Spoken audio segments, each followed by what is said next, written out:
alay aming nakita, kaya't kami nagsipunta upang sa poon ay sumamba.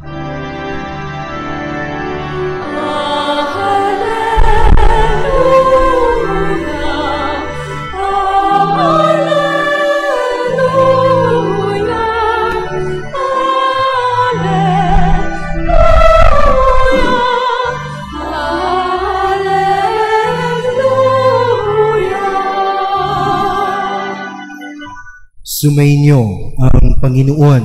At sumainyo ang mabuting balita ng Panginoon ayon kay San Mateo. Papuri sa iyo, Panginoon. Si Jesus ay ipinanganak sa Bethlehem ng Judea noong kapanahunan ni Haring Herodes. Dumating naman sa Jerusalem ang ilang pantas mula sa silangan at nagtanong-tanong doon, nasaan ang ipinanganak na hari ng mga Hudyo? Nakita namin sa silangan ang kanyang tala at naparito kami upang sambahin siya.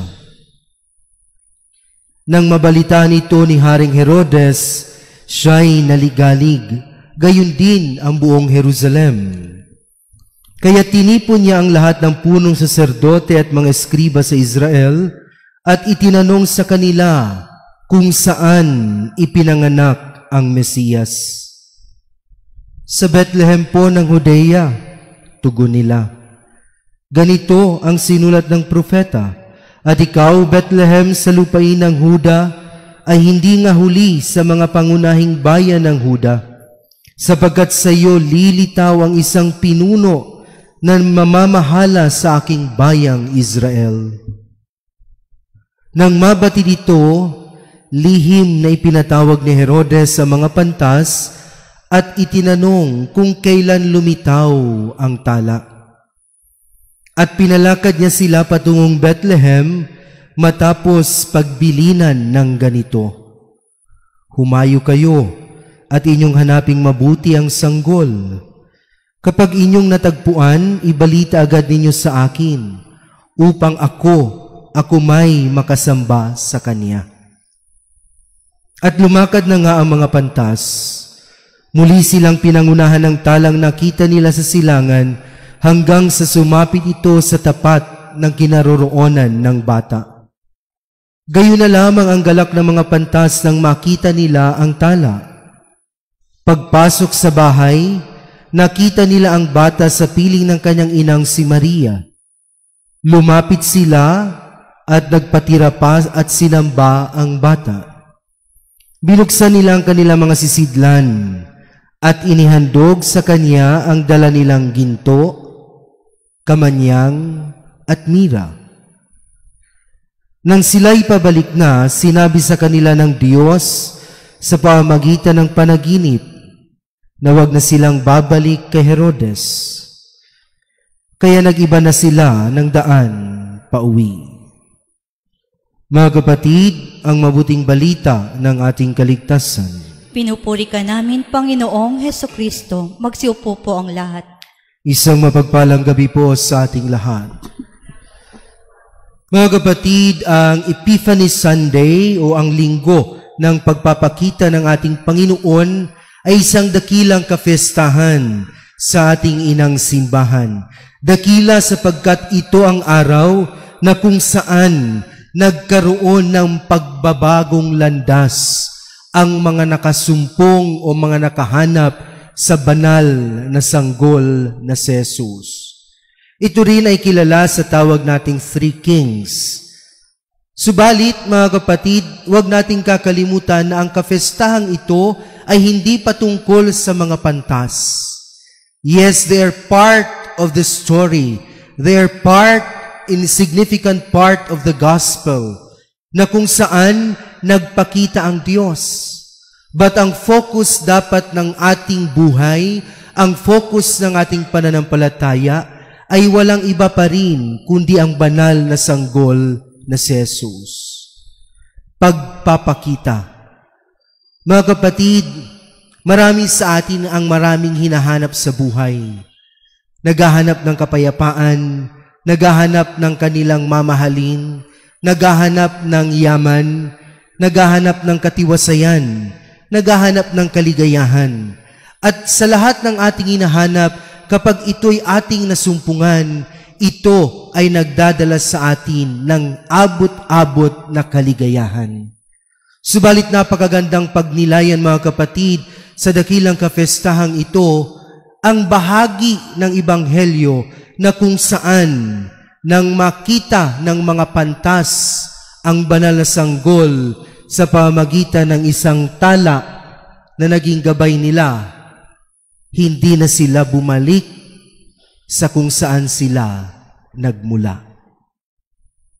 Anong implikasyon nito sa ating buhay? Simple lamang, mga kapatid. Nagpakita sa atin ang Diyos. Ang Verbo ay nagkatawang tao at nakipamuhay sa atin sa pamamagitan ng kanyang bugtong na anak. Nakita natin yan nung Pasko. Galak na galak tayo sa pag-celebrate ng Christmas. Galak na galak tayo sa pagsalubong ng bagong taon. Celebrations here and there. Party here and there. Lahat, gifts here and there. Lahat ginawa natin upang maging masaya ang Pasko at ang bagong taon. Subalit ang hamon sa atin ng dakilang kafestahang ito ay isang hamon na makatotohanan. Kung nasumpungan na natin ang banal na sanggol, kung atin na siyang pinaunlakan sa ating buhay, sa ating puso, sa ating pagkatao, babalik pa rin ba tayo sa dati nating daan? Babalik pa ba tayo sa dati nating pinagmulan? Kasi kung talagang ating winelcome si Jesus sa ating puso, tatahakin natin ang bagong landas na pinapakita niya sa atin. Mga kapatid, araw-araw, linggo-linggo, sa tuwing tayo ay nakikiisa sa banal na Eucharistia, sa dakilang hapag ng pag-ibig ng Diyos, araw-araw pa rin siyang nagpapakita sa atin. Hindi lang tuwing Epiphany Sunday, kundi araw-araw sa pamamagitan ng banal na Eucharistia.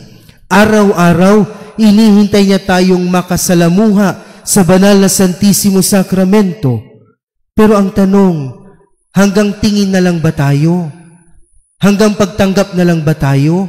At paglisan natin, pag-alis natin sa simbahan, balik tayo sa dati nating kinagawian? Magiging chismosa pa rin ba tayo? Magiging chismoso pa rin ba tayo? Magiging mapanira pa rin ba tayo sa ating kapwa? Magiging mapanghusga pa rin ba tayo? O tatahakin natin ang bagong landas?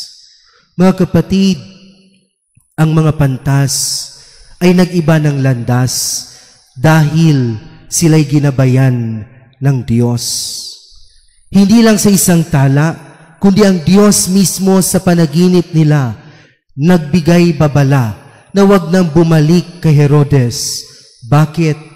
Sapagkat may planong madilim, may planong hindi maganda si Herodes.